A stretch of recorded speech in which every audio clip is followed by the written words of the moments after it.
ఈ రోజున జట్టిపాలెం గ్రామ ప్రజలకి ప్రతి ఒక్కరికి కూడా పేరు పేరున జేబీఎం తెలియజేస్తున్నా. మన ఊరు కలామ తల్లి ముద్దుబిడ్డ మీ డైరెక్టర్ జట్టిపాలెం వెంకటేష్ జాంబవరాజు. మన గ్రామం నుంచి నేను వెళ్ళి మాచర్ల 16 సంవత్సరాలు అవుతుంది. 2009లో బాబాసాహెబ్ అంబేద్కర్ గారి విగ్రహాన్ని ఈ బస్టాండ్ సెంటర్లో స్థాపించడం జరిగింది. ఆ రోజున ఎన్నో ఆర్థిక ఇబ్బందుల్లో కూడా ప్రతి ఒక్కరూ సహకరించమని, బాబాసాహెబ్ అంబేద్కర్ గారి ఇలువేంటో ఈ బీసీలకు కూడా తెలియదని, మైనార్టీలకు తెలియదని, ఎస్సీలు ఇంకా వెనకబడి ఉన్నారని, ఎస్టీలు ఇంకా బాబాసాహెబ్ అంబేద్కర్ గారిని స్ఫూర్తిగా తీసుకునే నినాదంలో లేరని, అగ్రవర్ణాలు అంటే ఓసీలు, రెడ్లు, కార్లు, బీసీలు అంటే 339 కులాల వారిని బీసీలు అంటారు.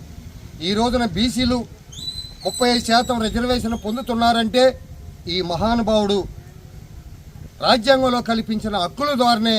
మరి ఈ రోజున మా గౌరవనీయులు పెద్దలు శీలం ఆంజనేయులు గారు, వాళ్ళ సతీమణి గారు లేట్ చనిపోయి ఉన్నారు. అక్క గారు నాగమ్మ గారు సర్పంచ్గా గెలుపొందారంటే 2 సార్లు బాబాసాహెబ్ అంబేద్కర్ గారు భిక్ష చూడాలని మాత్రం బీసీలు మర్చిపోకూడదు.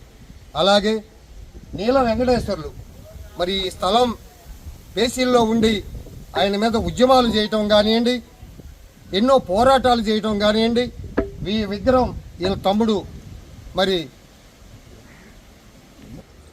గౌరవనీయులు విగ్రహదాత.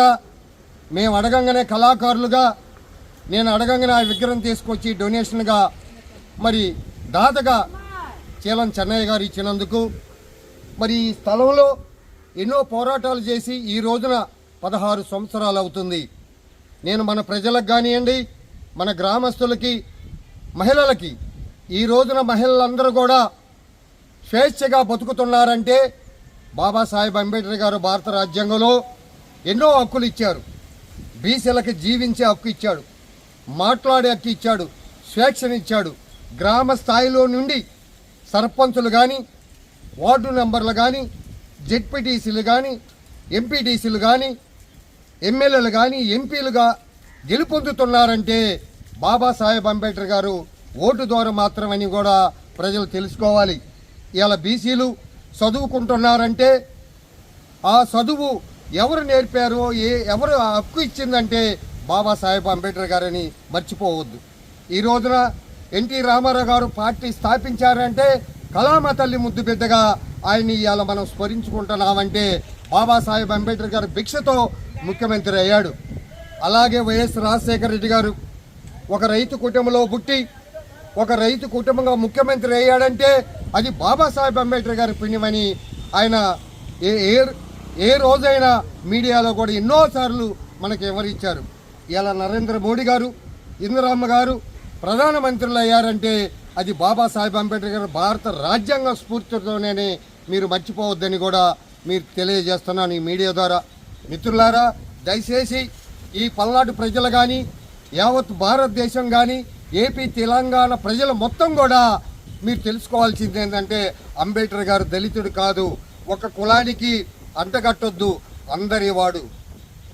ఇలా అడవిలో జీవరాశులు, ఇలా మన గుడులు, గోపురాలు, సత్రాలు నిర్మించుకుంటున్నామంటే అది బాబాసాహెబ్ అంబేద్కర్ గారి పుణ్యమని మర్చిపోవద్దు. ఇవాళ ఓట్ల ద్వారా రాజ్యాధికారం పొందుతున్నారు, ఓట్లు అమ్ముకుంటున్నారు, అది చాలా నేరం.